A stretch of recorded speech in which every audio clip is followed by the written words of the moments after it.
don't expect, something that is, tomorrow I'm going to just be 100% the different way. There's layers of revelation that come. So good. But part of it is your desire to know the Father. Wow. Yeah. If you want to know the Father, then he will show himself to you and he will reveal himself to you. Welcome to the Saints in Every Place podcast, where we get to hear stories of how God is moving in the lives of everyday believers outside of the four walls of the church building. Thank you for joining us. Let's dive in. Well, hey guys, welcome back to Saints in Every Place. So excited to dive in today to this conversation with somebody that many of you guys from the DLC family might know, but if you don't, we have Shannon Dugan with us today, one of my favorite people. And so as we start, Shannon, why don't you just give us a little bit of a snapshot of who you are and how you guys got connected to the body? Sure. So my husband, Brian, and I and our family have been going to DLC for, I would say 13 years. This February, I think it was 13 years. And we were connected to DLC through CCS, the Claremore Christian School. Our girls went there, and we were in need of a church. The church that we had been attending, which my father-in-law had pastored for a number of years, it was kind of a bad ending, and so we found ourselves needing a church home, and we knew a couple people from CCS, and thought, well, if those people are indicative of DLC, then we want to try that. And those were Tommy Williams, who's had now passed away, and then Shirley Putman. And so we came, and one of the most special days, I would say, was our first day at DLC. It was in the old Claremore campus. We slipped in on the back row, and it was dark, and worship started, and it was just a release. I was ugly crying, and my husband was numb, and Stephanie Ray saw us and, went all the way around the sanctuary and came and stood by me and said nothing, but just put her arm around me and stood there while I cried. And we just knew we were home. And so DLC has been such a blessing for us. The body has been such a blessing for us. There's been so much healing that has come with the relationships and with, what God has done in our lives over, the past 13 years, and is still continuing to do that. And so we've had the blessing of going to the Claremore campus for quite a while, and now we're at the Owasso campus. So we call both, our family, and I love the fact that we have that connection, with both campuses. I have two daughters. They're both in Dallas right now, going to school. So, hello. And but yeah, it's just been such a great journey, I guess, because we're still on the journey, and yet it's been so rich and such a blessing. Man, it's incredible. Anybody who knows Brian and Shannon, you can glimpse the reality of everything that you're talking about. And I know Jonathan Cook says this all the time. I think it's true. When God connects people to a body, it's because you have something that we need, and we have something that you need. Absolutely. And you guys are the perfect example of that, of just seeing the work that God's done in you, but then also, man, the gift of who you guys are has been so incredible to receive. Yeah, from your whole family. But man, today we would just love to dive into, really your story with the Lord. Anybody that's been to an encounter retreat has probably, or been through really the discipleship process in the last several years, has probably gotten to know you and Brian and heard, snippets of your story. But today, one of the beauties of this podcast is that we can really dive in. We can get to the nitty gritty. And so I'm excited to really hear, just you dive into your journey with the Lord this last few years, but really your life story. So we've got 2 hours. No, I'm just kidding. Strap in. No, but honestly, yeah, would love to just have you start from the beginning, and we can go from there. So Sure. Yeah, I have to say, I've always been in church. I grew up in church. I would remember getting in trouble for rolling down the sanctuary. It was kind of sloped and we had these pews, so there was a big space in between.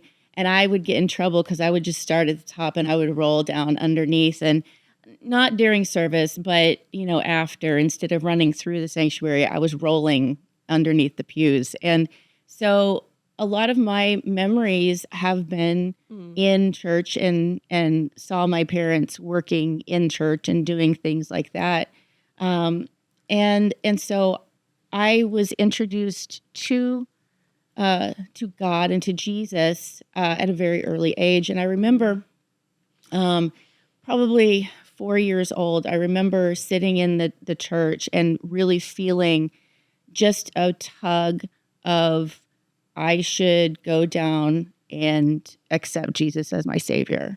And it was almost like, whenever you go and you're with somebody and they kind of put their hand on the small of your back and just lead. That's what I felt. I felt that. So that was like my first real experience, feeling the presence of God right there. I mean, understanding what that was.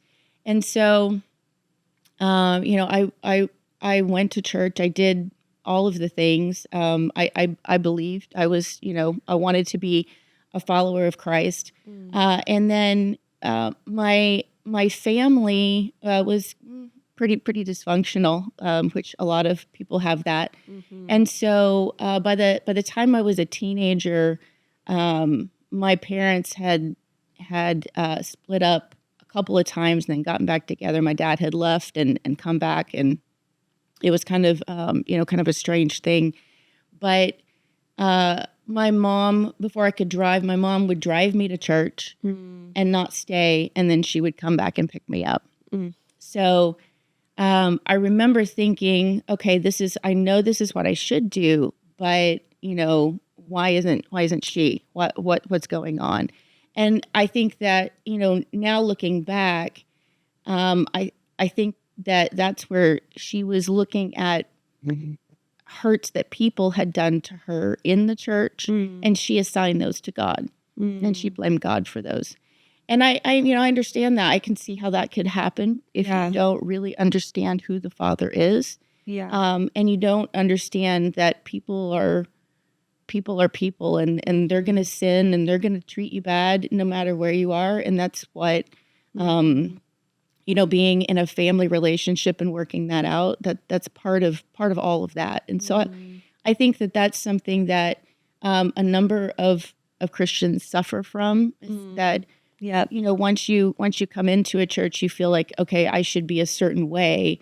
And if people don't treat me perfectly, or why aren't they treating me perfectly? Because you're safe now. So, but the working out of the salvation is a process. And so very real. I think that, I saw some bitterness. I saw some, some hardening of the heart at that point. And all of that to say, she still made me go to church no matter what. Like, you're going to do this, right? Let me just say right there again, just what a beautiful, looking back, you're like, okay, that is just straight up the hand of God. Right. That would even happen, because it doesn't even feel logical that someone who's been so hurt by the church would feel such a conviction that their child be there. Can I ask you, how did you find yourself there that first time? Was it just them deciding like, hey, we think you should have this experience and dropping you off? Or was it?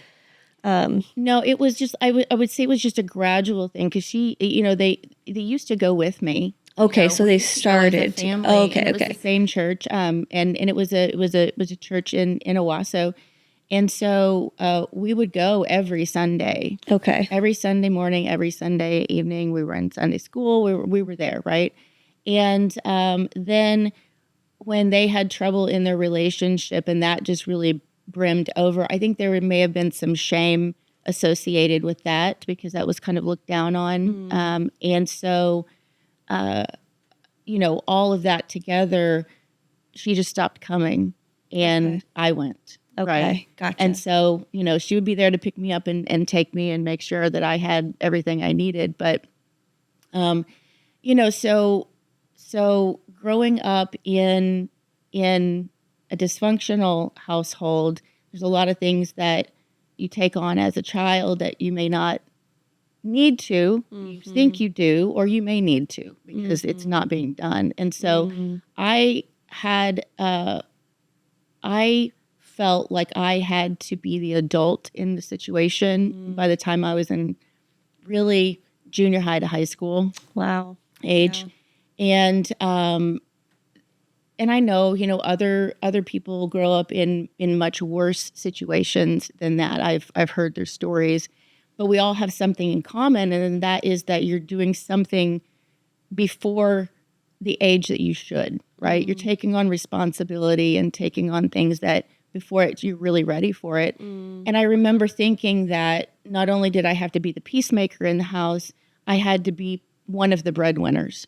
Wow. And so I remember having to make the mortgage payment, my senior year in high school, because if nobody, there was things that were just so wrong that I knew that I could do it, and I was the peace. I wanted to make the peace. I wanted to be able to fix it. I wanted to be able to do that. Wow. And so I took that on, and that really stayed with me for a good portion of my life. And I would say that even now, the Lord is still taking away layers of that because I'll find myself reverting back to that, just because I'm going to be the fixer. I can fix it. I can put the Band-Aid over, and I really can't. I mean, I can't do it. I can try and I can attempt, but it's not the same. It's not really fixing it. Wow. So, so I remember, getting into college, and I would have to say before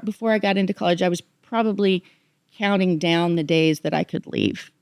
Really? Just because of all of the chaos. There was fighting and, you can't do anything right. And I think a lot of it, I'm an only child, so I got the brunt of everything. And so, I don't have ill will towards my mother because I understand what she was going through, and she did the best she could, and she was hurting.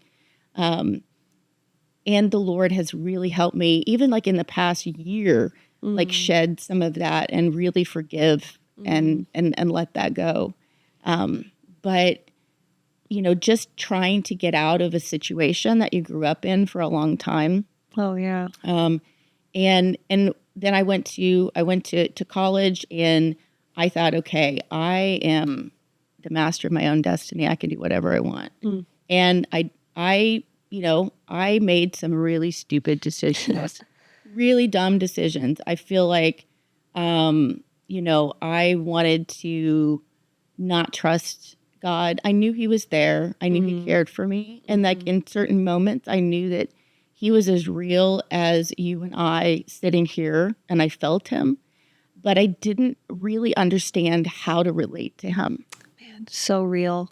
And so that was like a struggle that I had throughout my college years until I met my husband.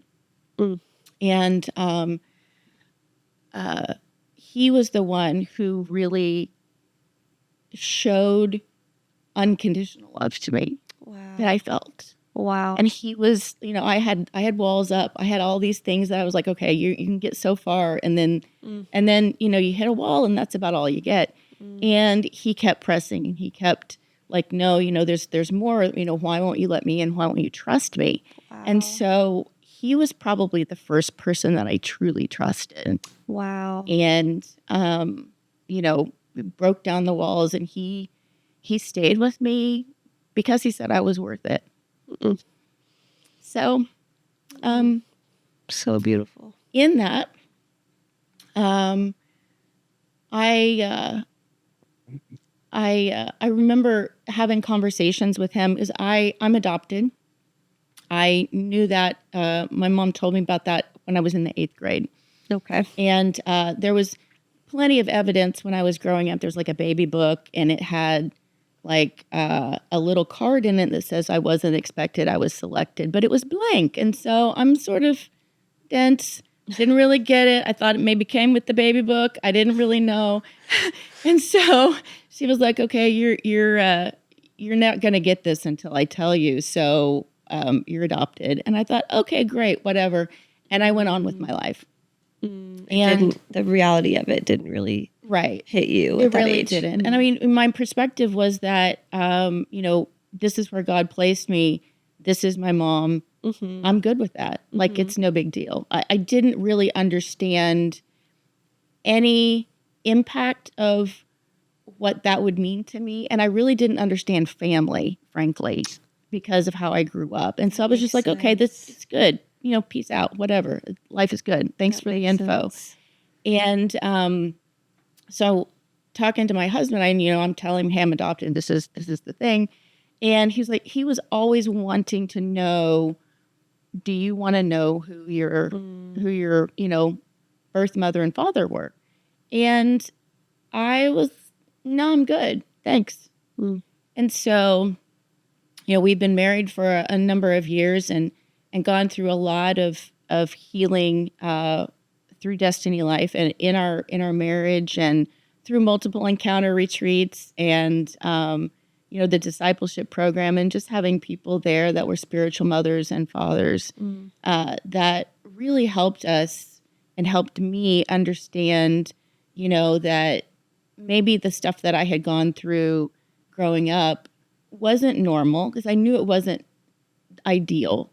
But there were some things that I remember going through the spiritual checklist in the encounter retreat and just some of the questions that it asked. And I remember just having a revelation of, oh my goodness, this is something that I need to pray over. I think this is something that, has affected me. There were a lot of things that we worked through as a couple, to bring us to a point that even I could understand how God was using a situation that was not ideal, but it was still in his plan. So when I'm 52 right now, and when I was 45, a little over 8 years ago, my husband found my birth mother. And before that, he had been secretively looking on the internet for years, like 10 years, and wanting to know and all of this. And I had a family friend who was like a father to me. He really was, my stand-in father. And he had told me who my birth mother's name was and where she was from. And so I knew that. Okay. And so once I gave that to my husband, he just was Mr. Private Eye. He was going to go and look. And frankly, I had looked on Facebook. Okay. I had done some searching, and then I didn't find anybody that I really felt like was the right person. Turns out we had the name wrong, the spelling wrong of the last name, and we also had her age wrong. Oh, wow. So, he says it's not like looking for a needle in a haystack. At that point, it's like looking for a needle in 1,000 haystacks. Yeah. And so if you have the wrong year, then you go down this path, and we're looking at, I even looked at high school yearbooks and, online, and there was nobody with those names. I'm thinking, are people sure that this is the right name? Yeah. So, I was 45. I was driving to my youngest daughter's tennis match in Bixby down Highway 169 one day, and it was a Friday.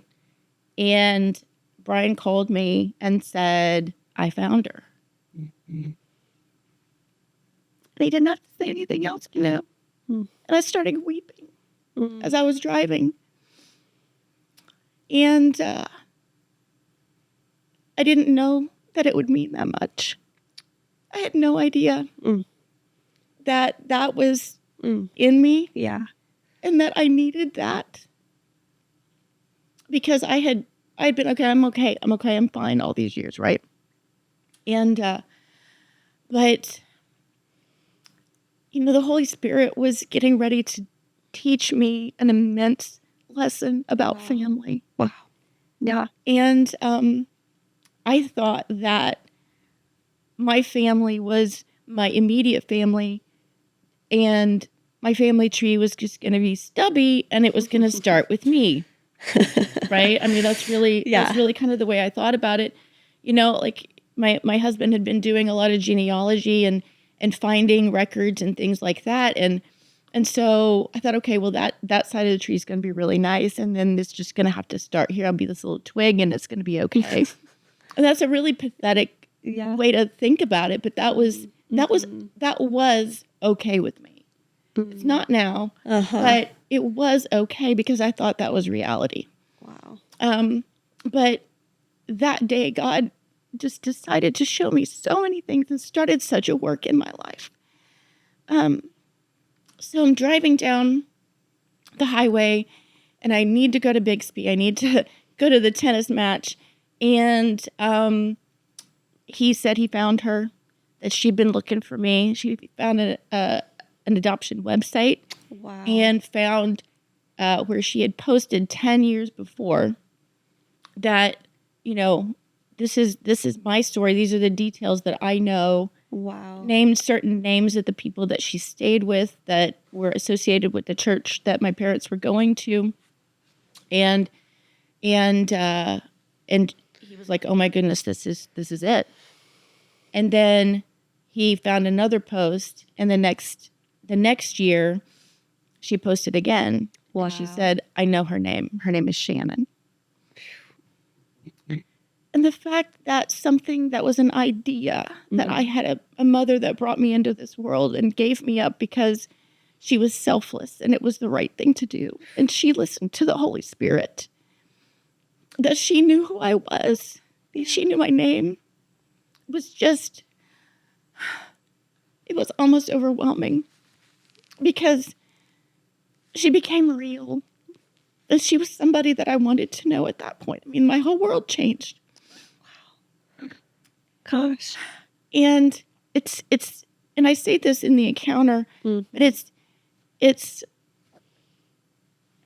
different when somebody knows your name. Mm-hmm. It's personal at that point. Mm-hmm. Right? So God allowed her to be personal to me at that point. And I hadn't even met her. I didn't even know, if I could meet her. But I knew she was real. I knew she was out there. And I knew she wanted to meet me.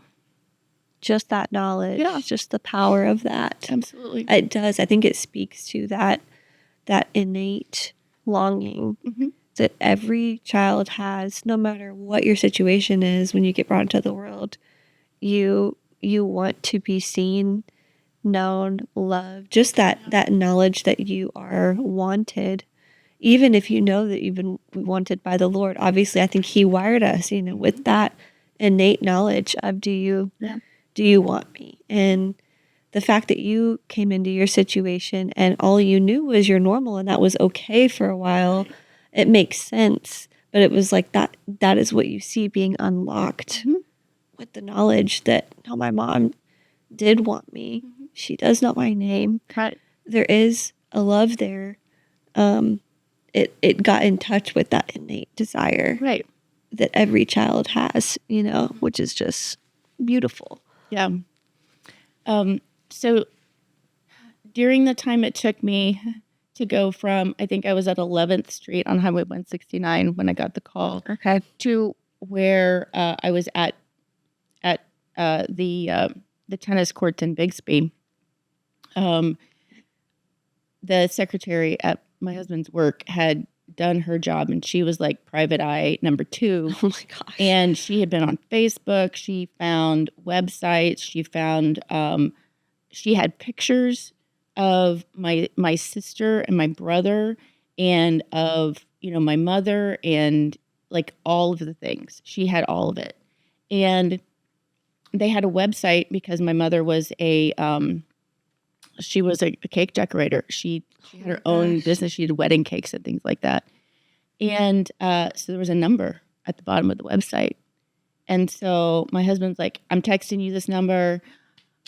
I got it. I'm done now. Like, I can't do anything else. Wow. And so he left me with this number sitting in the car and a decision to make, right? Am I going to go forward with this or am I not? Yeah. You know? And I love too that like he listened to the Holy Spirit enough to like maybe take that step that you weren't ready to take as far as the search, but he didn't overstep. He still left you with that decision of okay, what am I going to do with this? And I love how God used him in just the process of it. But okay, so take us back to that moment. You get the number.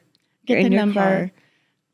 So I go and I watch the first tennis match, and then there's like a break in between. So I go back out to the car, and I'm talking to God, like, okay, you gave me this, and we're having this conversation, and I told him, I've waited this long. Why would I wait any longer? And so I dialed the number, and she answered the phone. And we have a 45-minute conversation, and we're both just ugly crying, right? Like it's in the car, and I know people are probably looking at me weird. I'm just like, yes, I'm fine. You just move along. And, she's crying on the other end of the phone. And, I tell her how I came to find her. And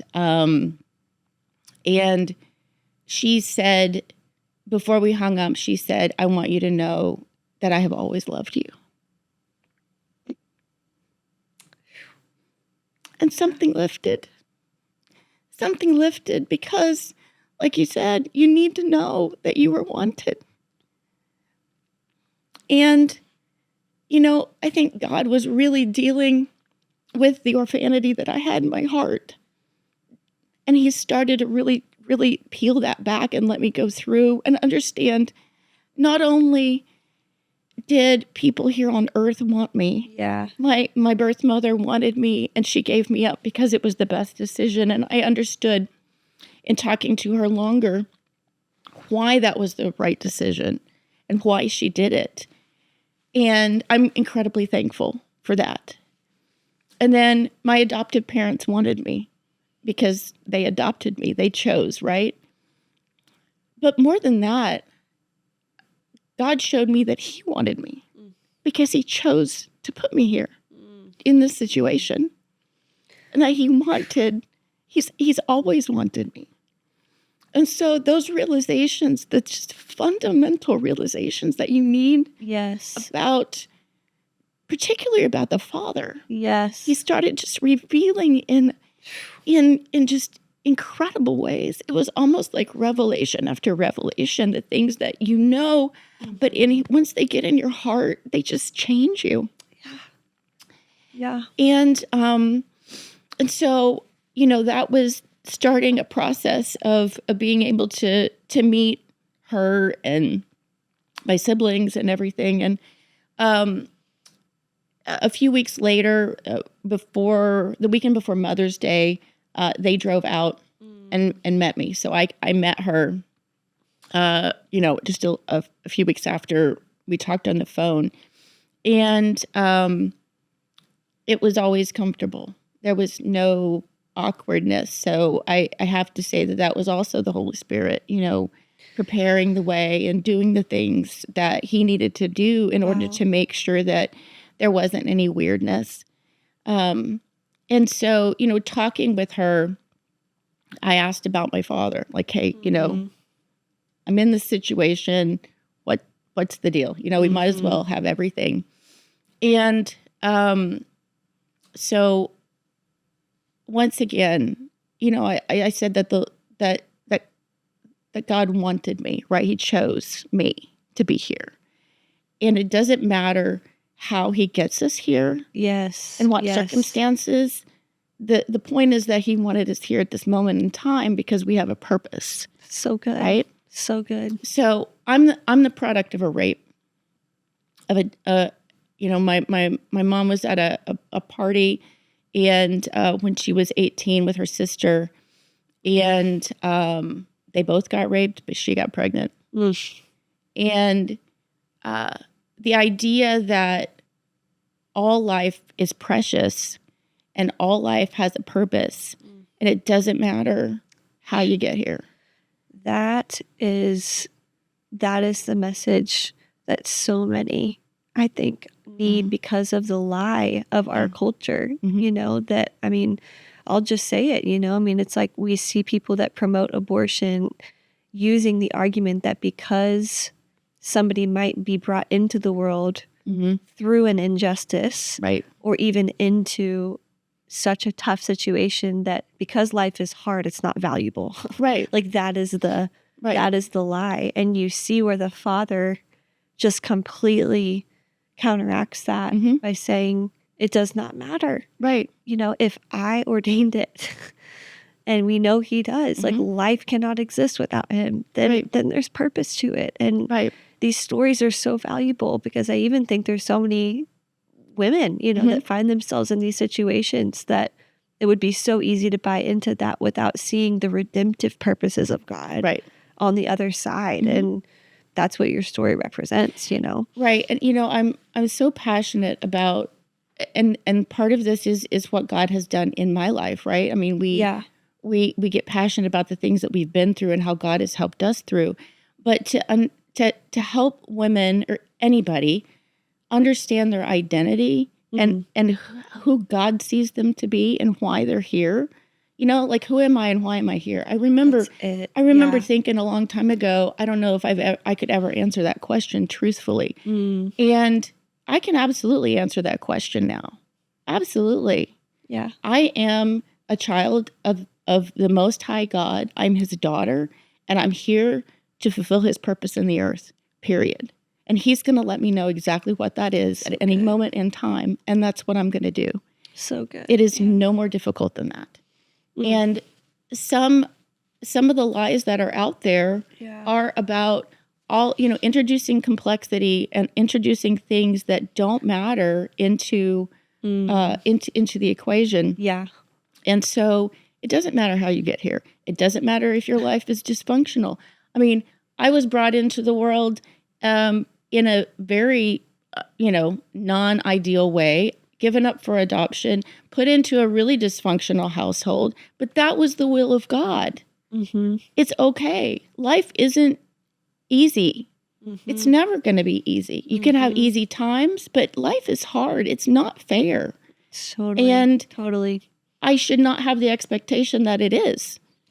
Totally. And that is something I think every believer has to wrestle with. Yeah. And even probably people that would not consider themselves Christians are still wrestling, I think, with these questions, just from a different worldview. But why is the world the way it is? And where does my meaning come from in the midst of it? Right. And it is so freeing, though, when we are able to reconcile what you just said, which is the fact that even though God is holy and beautiful and perfect and amazing, the world is full of sin. And it is a place where there is evil.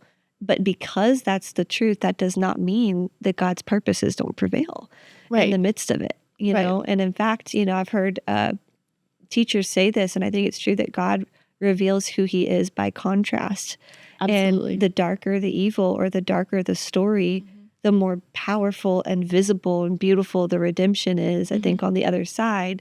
Of course, this doesn't mean God is clapping his hands over evil. No, not to get too deep and theological, but he's not rejoicing over that, but he is rejoicing over his purposes. And that is, I feel like, the thread that I hear you touching on. Absolutely. And, in developing a relationship with my birth mother, Margot, he used that to help me understand what a daughter is. Wow. Okay. Because before, like when I grew up, I was performing. I had to do things. I don't think that love was conditional, but approval was. And therefore I took that to mean that love was conditional. And that was a misjudgment on my part, but it was still real as a child. I knew that, but when I started getting to know Margot, I didn't have to perform. I just had to be me. We just had to talk. And so, Wow. In the past 8 years, he has revealed even more to me about what it means to be a daughter. Because, at DLC, we say, you're his child and that's enough. Well, what does that mean? How do I act like that? Right, That's nice to hear. Yeah. But what does that really mean to me in my everyday? So good. And so what that means is truly, it's about a relationship. It's about, when you call your mom up and Yep. you just talk about nothing. Maybe it's a recipe. Maybe it's, you found some new shoes. Maybe it's something that's on your heart. Maybe it's because you like the weather. Whatever. It's okay. That's part of it. It's so good. It doesn't have to be more than that. And you don't So have to go good. and present, see, look here, what I did. Aren't you proud of me? Like, there's none of that. So good. I feel like that is so key as well, because even if somebody wouldn't consider themselves like a performer, Mhm.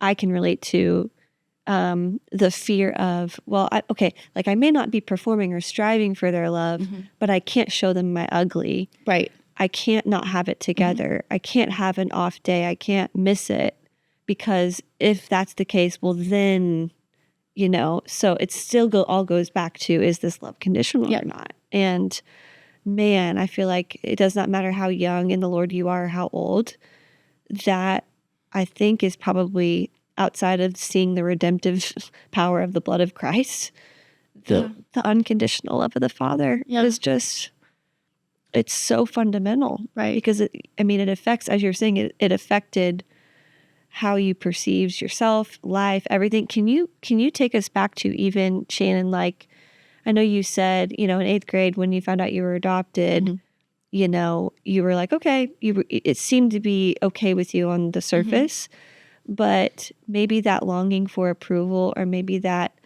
misunderstanding of who you were and why you were here, how did that affect your life in those high school, college years, or just really up until you begin to get some healing and really understand the Lord? So, I would say striving for approval and independence was my mantra. I mean, I looked for approval in everybody, everyone around, even though in the back of my head, I knew that God was the one that would give you approval. Once again, it wasn't real to me.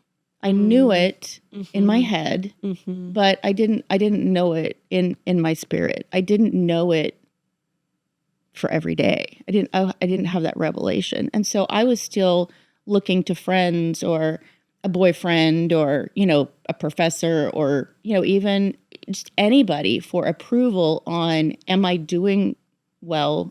And do you like me? And am I accepted? And so that was like one vein. And then I had this incredible independent streak because if it has to be, it's up to me, right? Like, I can't trust anybody. I think I had a pretty bad trust of authority from that. And that bled into a lot of things in my life. I didn't really, I didn't trust really anybody who was in authority over me. I always had suspicions that they were going to leave, or they were going to, abandon me, just like I had been abandoned in the past, and so all of that had seeped in. I mean, it's like a sponge, you soak all that stuff up, and then when it squeezes, that's what comes out, right? Yeah. And so it's not pretty, but you operate in that, and so you have distrust for people, and you only let them in so far. And I was really cynical, really cynical for a long time, and I could be the life of the party in terms of being funny, because there's some honesty in humor that comes out, and I could make fun of myself. I could make fun of that's fine. But that was what I hid behind, was a lot of the cynicism. And because without that, I had to face the truth. And that was painful, because I didn't know how to walk through that. And so, okay, we're just gonna gonna stuff it and not worry about it until, it boiled over, and then deal with it and then stuff it again, and the cycle continued. But yeah, reality in who God sees me and how he sees me was not a part of my playbook. It was how I saw myself, and I judged myself off of what everybody else, or even what I thought everybody else thought of me. Or I gave myself such unrealistic expectations that I could never meet them, and they were I always disappointed myself. And so, why would I do that? I wouldn't give you those expectations, but I did for me, because I should be able to live to this standard. Well, that's not the standard that God set out. It was my own standard that I had based off of the world. So my worldview was really off. It was an earthly view, not a godly worldview. Man, that's so real. That makes so much sense. Okay, this has been so good and so rich, because I feel like your whole journey is really that theme of being able to encounter the Father's love really from a revelatory place, and then seeing that transformation in your life. Can I ask, just as we wrap up, how has that affected the way that you've mothered your daughters, and what has God taught you about his love in the motherhood journey of this? It's interesting, because I didn't want to be a mom initially, because I didn't want to do to a child what I had lived through. And and so God changed my heart. He really did. He can breathe life into the dead things in our life. And the Bible says that that children are a blessing. And with me not wanting children initially, I was denying a blessing that God had set out for me, and I didn't realize it even. And so I think that my greatest role here on this earth has been as a mother. And my children have so enriched my life. I can't imagine not being a mom. And throughout my journey, and the journey of healing and growing in maturity, I think that I have gotten even softer. My heart has gotten softer in terms of wanting to make sure that they know that they're loved, and that they don't have to do anything to have love. Yeah. And I know that there's stuff that I've done that will probably have to, ask forgiveness for with my children, and because I'm human, and I make mistakes. But, there are things that I think that, God has really helped me with. And part of that is listening. I didn't feel like I ever had a place to, talk and really share my heart, the good, the bad, the ugly, whatever. And so, my girls have said that I do a pretty good job of listening, and they really appreciate that. And so I think that's probably one thing that he has definitely helped me with, is just the ability to listen. Like, come and tell me. That's so huge. It doesn't matter if it makes me mad. It doesn't matter if it makes me upset. Just come and tell me. I want it to be an open door, that you're not afraid to do that. And that's so huge. Working with young people for a lot of years, I think that is one of the biggest needs every child has, is just somebody to listen. And at a certain point, sadly, you see kids basically forget how to even access parts of themselves that they need to get in touch with, because nobody's listening. Yeah. And the effects of that, the repercussions of that, are huge. And so what a beautiful facet of the Father's heart that you've gotten to be that safe place, for your girls, and even just embrace the vulnerability of motherhood. Yeah. Probably one of the most vulnerable things you could ever be. Right. And through that, he's given me spiritual daughters as well. And I think that's the beautiful as well. And I so appreciate that, because the what I had not wanted in the past, he turned into something beautiful. Yet another part of redemption right there. Beauty of redemption. Gosh, your story. I could listen to you talk about it every day, all day, because it is so refreshing. But as we wrap up, Shannon, what encouragement would you want to speak to anybody listening who's battling maybe some of that orphan heart, maybe feelings of rejection, maybe understanding, the Father's love conceptually, but are really struggling to receive it? What encouragement would you give to them? I would just say that don't give up. The Father pursues. He doesn't overwhelm, but he pursues.